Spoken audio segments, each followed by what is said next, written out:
할렐루야, 작은 예수교회 이영종 목사입니다. 지난 한 주 동안 잘 계셨습니까? 이제 제가 기도함으로 영상 예배 및 설교를 시작하도록 하겠습니다. 고마우신 아버지 하나님 감사합니다. 이 시간에 출애굽기 말씀을 들을 때 하늘 문을 여시고 저희들의 마음 가운데 빛을 비춰주셔서 하나님의 뜻을 알 수 있도록 도와주시고 저희들을 각 사람의 삶의 뜻을 하나님의 뜻을 적용할 수 있도록 도와주시옵소서. 예수님의 이름으로 기도하였습니다. 아멘. 오늘은 출애굽기 2장 15절로 25절 말씀이 되겠습니다. 제가 봉독하도록 하겠습니다. 출애굽기 2장 15절. 바로가 이 일을 듣고 모세를 죽이고자 하여 찾는지라. 모세가 바로의 낯을 피하여 미디안 땅에 머물며 하루는 우물 곁에 앉았더라. 미디안 제사장에게 7딸이 있었더니 그들이 와서 물을 길어 구유에 채우고 그들의 아버지의 양떼에게 먹이려 하는데 목자들이 와서 그들을 좇는지라. 모세가 일어나 그들을 도와 그 양떼에게 먹이니라. 그들이 아버지 루엘에게 이를 때에 아버지가 이르되 너희가 오늘은 어찌하여 이같이 속히 돌아오느냐. 그들이 이르되 한 애굽 사람이 우리를 목자들의 손에서 건져내고 우리를 위하여 물을 길어 양떼에게 먹였나이다. 아버지가 딸들에게 이르되 그 사람이 어디에 있느냐. 너희가 어찌하여 그 사람을 버려두고 왔느냐. 그를 청하여 음식을 대접하라 하였더라. 모세가 그와 동거하기를 기뻐하며 그가 그의 딸 십보라를 모세에게 주었더니 그가 아들을 낳음에 모세가 그의 이름을 게르솜이라 하여 이르되 내가 타국에서 나그네가 되었음이라 하였더라. 여러 해 후에 애굽 왕은 죽었고 이스라엘 자손은 고된 노동으로 말미암아 탄식하여 부르짖으니 그 고된 노동으로 말미암아 부르짖는 소리가 하나님께 상달된지라. 하나님이 그들의 고통 소리를 들으시고 하나님이 아브라함과 이삭과 야곱에게 세우신 그의 언약을 기억하사 하나님이 이스라엘 자손을 돌보셨고 하나님이 그들을 기억하셨더라. 아멘. 지난 설교에서 모세의 정치적인 상황에 대해서 말씀을 드렸습니다. 이제 모세가 하나님의 백성과 함께 하기 위해서 자신의 모든 것을 내어던지고 만약에 최악의 경우 왕자의 자리까지 포기할 생각으로 믿음의 행동을 하였는데 그 결과는 처절한 실패를 경험하였습니다. 성도 여러분, 우리들도 그런 비슷한 경험을 하지 않습니까? 하나님을 위해서 하나님만 바라보고 살려고 하였는데 냉혹한 현실에서 그렇게 그것만으로 살아간다는 것은 참으로 어렵다는 것들을 피부로 느끼지 않습니까?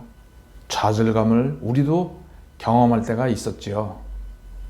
모세도 이제 그가 자신의 모든 것들 내어던지고 믿음의 시도를 하였지만 실패했을 때 또한 정치적인 어려움이 왔다는 것을 알았을 때 그는 망명의 길을 선택하게 됩니다. 성경에서는 이제 그가 바로 도망간 것처럼 보이지만 분명히 그 시간적인 여유가 있었을 거라고 생각이 됩니다. 이제 모세는 자기를 길러준 또 자기를 지지해 주었던 40년 동안 지지해 주었던 그런 하세스투 공주 길러주는 어머니와 작별의 시간을 하였을 것이고 자기를 낳아준 요게벳 육신의 어머니 요게벳과도 작별의 시간을 가졌을 줄로 압니다. 그리고 이제 그 하세스투 여왕은 정확한 원인은 모르지만 이 모세가 미디안으로 망명을 간 지 5년 뒤에 죽습니다. 아마 어머니로서의 큰 충격이 아니었을까 이렇게 추측을 해볼 따름입니다.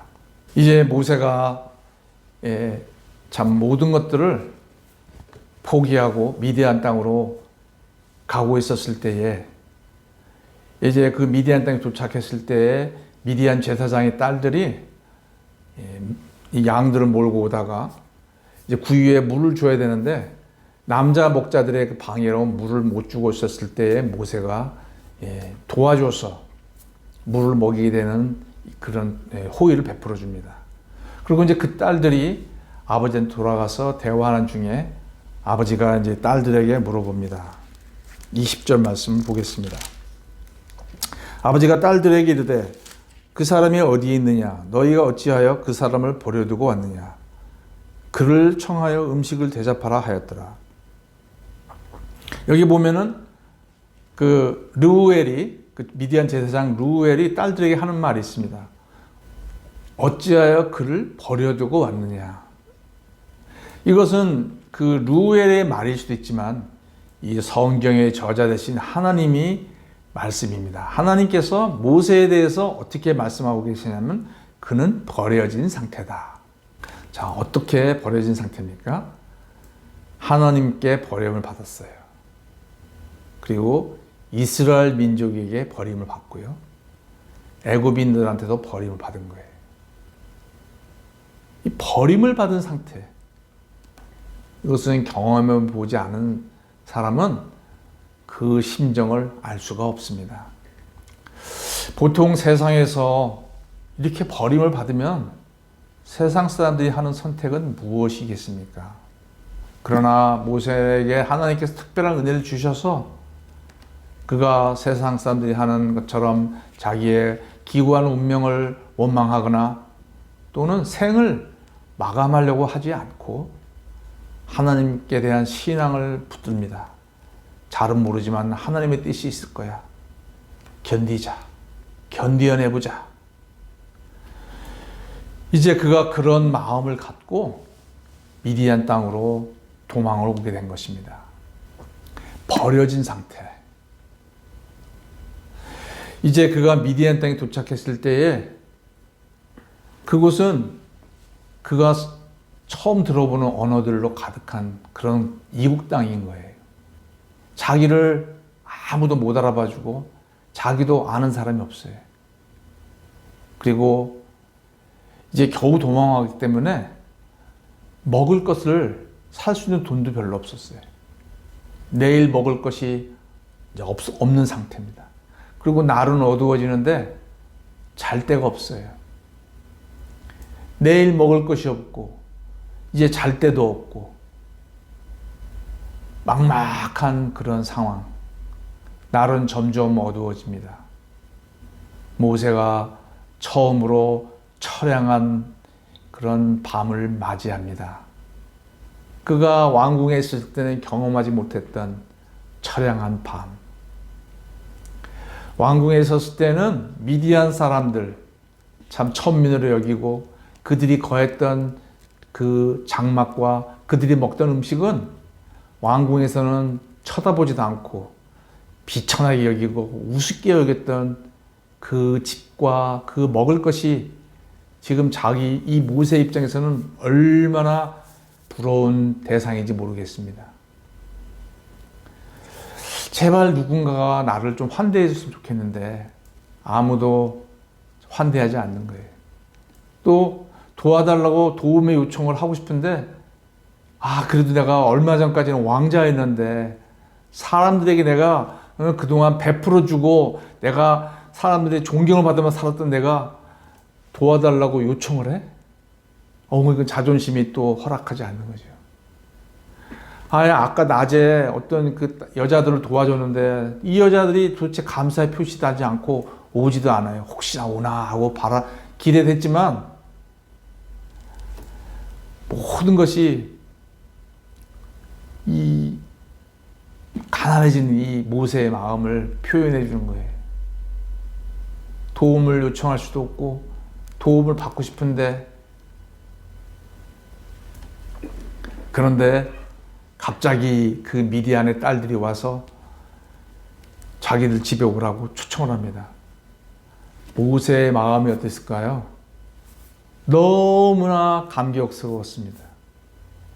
아니, 옛날에는 쳐다보지도 않았던 그 사람들, 옛날에는 함께하기도 싫었던 그 사람들, 그들이 먹던 음식, 거기에 초대해 준다고 모세의 마음이 너무나 고맙고 감격한 거예요.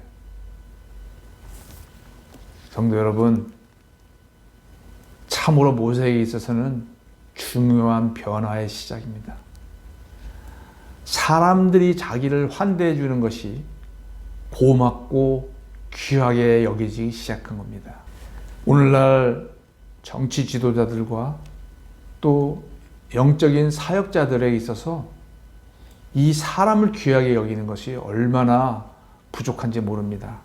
많은 사람들은 사람들을 자기 어떤 목표를 위해서 이용하는 그런 도구로 생각하기가 쉬워요.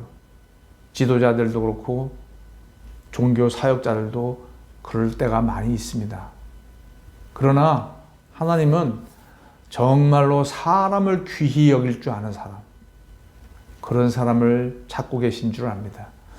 모세가 만약에 이렇게 사람을 귀하게 여기는 마음을 갖지 못했다면 그가 앞으로 40년 동안 이스라엘 민족을 이끌 때 그 강팍하고 고집스러운 이스라엘 민족을 아마 이끌 수가 없었을 줄 압니다. 성도 여러분 중에서도 어려움을 당하고 계신 분이 계십니까? 그렇다면은 내 힘으로만 그것을 해결하려고 애쓰지 마십시오. 물론 우리가 우리의 어려움을 우리의 힘으로 해결해 보려고 애를 써야 있지만은 모세처럼 다른 사람이 도와주지 않으면 해결할 수 없는 그런 상황이 있습니다. 그런데 하나님은 어떻게 도와주셨습니까? 하나님께서 바로 사람을 통해서 자기가 하찮게 보이고 별로 관심도 없어 보이는 그 사람을 통해서 모세를 도와주는 것을 보게 됩니다. 성도 여러분, 어려운 가운데 계시다면 하나님 앞에 기도하여 보시기 바랍니다. 하나님, 저에게 도와줄 수 있는 사람을 보내주세요. 이미 보내주셨을지도 모릅니다.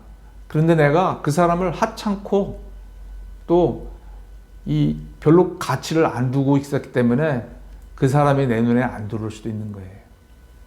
자, 이제 모세는 이 뜻하지 않은 곳에서 이 미디안 제사장의 가족과 함께 거하며 그곳에서 위로를 받으며 힘을 얻으며 이제 그의 인생을 준비하게 되는 것을 봅니다.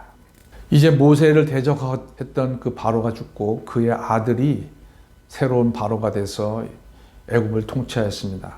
그런데 그 바로는 그전 바로보다도 더 어려운 것들을 이스라엘 민족에게 요구를 하였습니다. 이제 그들이 애굽에 들어간 지 400년이 되었을 쯤, 물론 그 중에 어떤 믿음의 사람들은 하나님 앞에 기도도 하고 또 하나님께서 400년 후에 애굽을 탈출하게 하게끔 도와주신다는 약속을 기억하였지만 하는 사람이 있었겠지만 대부분의 이스라엘 사람들은 기도하지 않고 그저 자신들에게 주어진 환경에 안주하고 있었을 뿐이었습니다. 그러나 이제는 한두 사람이 아닌 이스라엘 민족 공동체가 한 마음으로 하나님 앞에 기도하게 되었다라고 성경은 기록하고 있습니다. 이 한 마음으로 기도한다는 것은 이렇게 하나님의 마음을 움직이는 것을 보게 됩니다. 제 간증을 한번 하겠습니다. 제가 자녀 문제로 인해서 제 아내와 제가 많은 갈등을 하였습니다. 근데 제 아내의 생각과 저의 생각이 다른 거예요. 그런데 각자 자기 생각을 가지고 하나님 앞에 기도를 하고 있는 거예요. 그런데 기도의 방향이 서로 완전히 다른 거예요. 그래서 저희 부부는 자녀와 연관된 문제로 얘기할 때마다 많은 그런 언쟁을 높여서 서로 다투었습니다. 당신이 틀렸다. 내가 맞다. 그것이 해결되지 않은 채로 시간이 많이 지났습니다. 그런데 기도할 때마다 하나님께서 주신 생각은 너희가 먼저 마음을 합하여 기도해야 된다. 그래서 너희가 두 사람이 땅에서 합심하여 무엇인지 구하면 들어주시겠다. 기도의 내용이 중요한 것이 아니라 합심하여 기도할 것을 하나님께서는 계속 말씀하셨습니다. 그래서 제가 어느 날 제 아내에게 이야기를 하였습니다.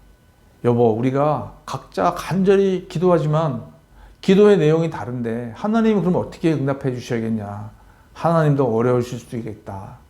성경 말씀에 부부가 두 사람이 먼저 합심하여 기도하라 그러는데 누가 옳으냐 그르냐를 따지기 전에 먼저 내 생각을 좀 따라주면 안 되겠냐라고 제가 아내에게 제안을 하였습니다. 그래서 감사하게도 아내가 그러면 그렇겠다고 저한테 이야기를 하여서 저희들이 기도의 내용, 아내가 제 기도의 내용이 마음에 들진 않았지만 하나님 앞에 저희가 마음을 합하여 간절히 이 자녀들을 위해서 기도를 한 적이 있습니다. 그런데 그때부터 하나님께서 자녀들에게 역사하시는 것들을 저희가 보게 되었습니다. 성도 여러분이 속해 있는 어떤 그 공동체가 있습니까? 가정이거나 직장이거나 또는 어떤 교회 공동체나 그런 종교 공동체가 될 수가 있습니다. 하나님이 원하시는 것은 가장 베스트의 아이디어가 무엇이냐가 아니라 한 마음을 원하시는 줄 압니다. 그래서 그 한 마음을 가지고 기도하면 하나님께서 응답하기 시작하신 것들을 성도님들도 경험하실 줄로 믿습니다. 제가 기도하겠습니다. 아버지 하나님, 하나님께서 모세를 통하여 저희들에게 많은 교훈을 주신 것을 감사합니다. 저희가 듣고 그냥 지나치지 않게 하시고 저희들 삶에 적용할 수 있도록 주님 도와주시옵소서. 예수님의 이름으로 기도하였습니다. 아멘.